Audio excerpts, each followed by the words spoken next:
Assalamualaikum warahmatullahi wabarakatuh. Salam rahayu, rahayu, rahayu.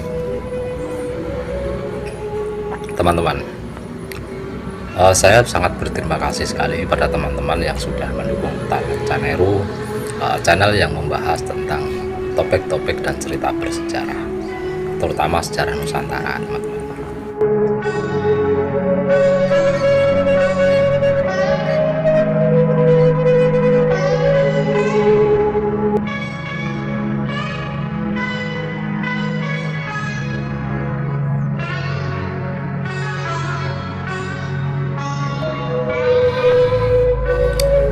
Teman-teman, saya masih berharap bahwa kita itu dalam keadaan sehat selalu, teman-teman, agar kita bisa mempersiapkan diri untuk terus mengkaji dan belajar menyelami cerita-cerita sejarah Nusantara, untuk kita bisa mengambil pembelajaran dari peristiwa-peristiwa yang terjadi di masa lalu, terutama tentang keberhasilan, kejayaan dan kebesaran Nusantara ini, teman-teman.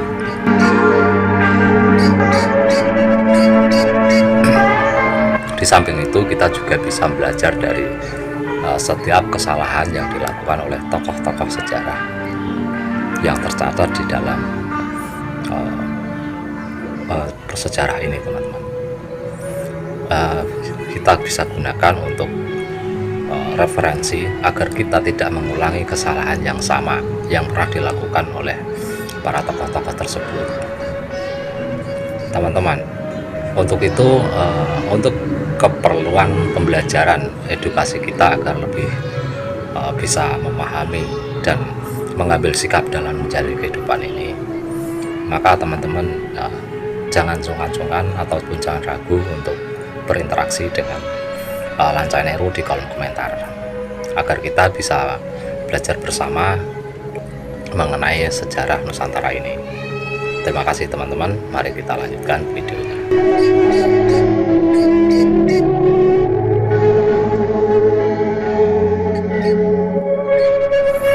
Teman-teman, Kidung Sunda itu adalah sebuah karya sastra yang ditulis dalam bahasa Jawa Pertengahan.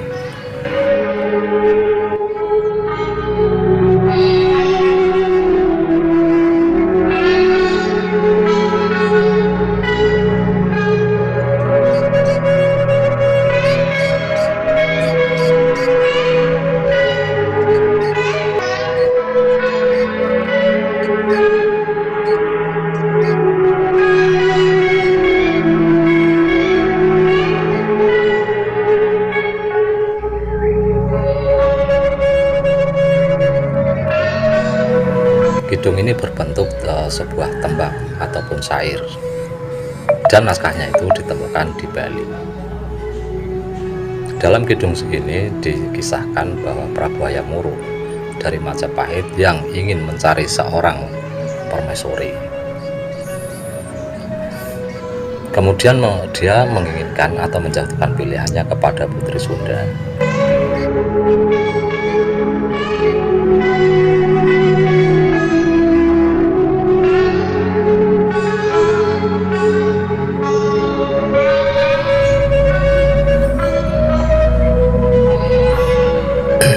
Dalam cerita ini tidak disebutkan siapa nama Putri Sunda itu, tetapi Mahapatih Gajah Mada tidak suka karena orang-orang Sunda itu dianggapnya harus tunduk kepada orang Majapahit. Kemudian terjadilah sebuah pertempuran yang tidak seimbang antara rombongan pengantin Sunda dan prajurit Majapahit, teman-teman. Pertempuran itu terjadi di sebuah pelabuhan tempat berlabuhnya rombongan Sunda. Dalam pertempuran yang tidak seimbang ini, rombongan kerajaan Sunda itu semuanya tewas, termasuk Putri Sunda yang ikut berperang dan gugur di dalam perang itu.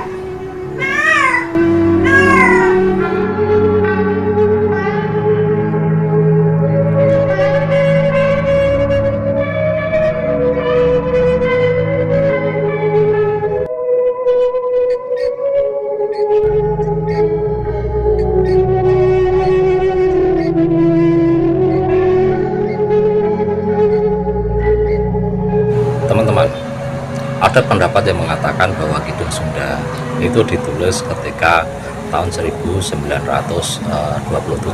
ataupun abad 20 Masehi.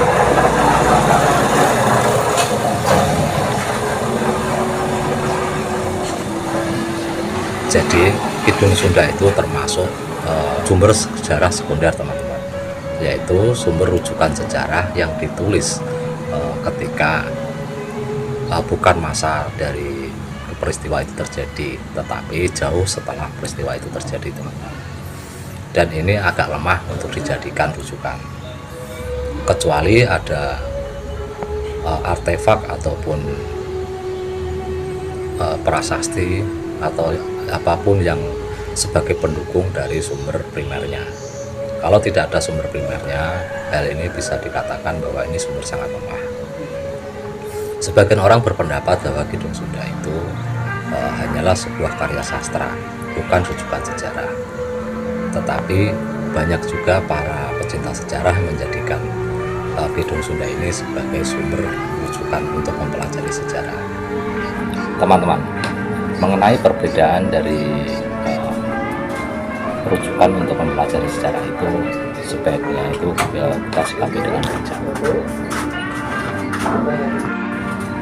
Jangan sampai perdebatan itu menjadi perselisihan di antara sesama pecinta sejarah.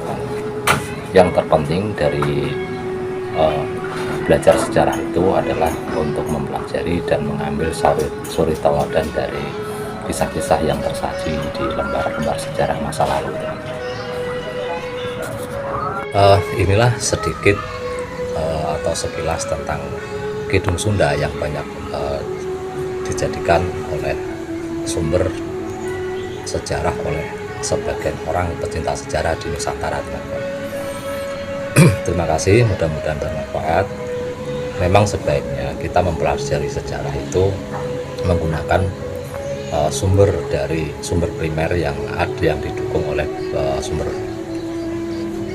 sekunder, teman-teman, agar kita mendapatkan keakuratan dari cerita-cerita sejarah yang akan kita pelajari. Teman-teman, mudah-mudahan teman-teman bisa mengambil sedikit pengetahuan dari video yang saya bagikan kali ini. Sampai jumpa di video yang akan datang. Wassalamualaikum warahmatullahi wabarakatuh. Salam Rahayu, Rahayu, Rahayu.